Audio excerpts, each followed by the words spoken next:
Yo, good day mga ka-backyard. So karon natay manok nga giluas. So darang ang luas ato ning tagaag solusyon kung saan na siya. Makamatay jud ni siya og dili ni siya matambalan din. Like nakikisay man naka-experience ni so ato ning tagaag solusyon. Napanis igbaw. So first natong buhaton ato ning kuanan og asin iyahang kuan nunuran ta ning asin iyahang kanyang murag luas aron mawa ni iyahang puti-puti. Murag puti-puti. Ani nunuran og asin.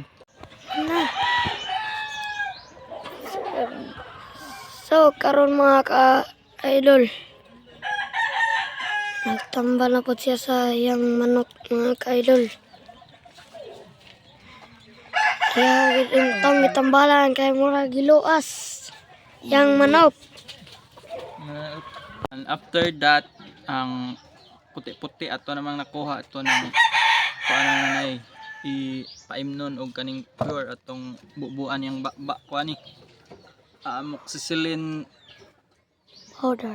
3 hydrate kuan amoxicillin 40 ato na ning kuan sa iya aring balin ni padulong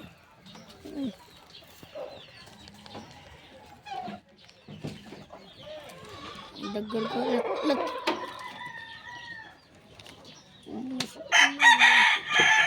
Iba daw lagi mo sa video.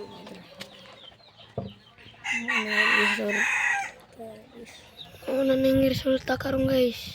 and after mga pila ka days ato ning ipakita ang feedback Ito po sa baboy. maayo ba ni Pagkos baboy na. ang manok nga mong gitambalan guys update 2 weeks dara Wala na. nawala na gid taon siya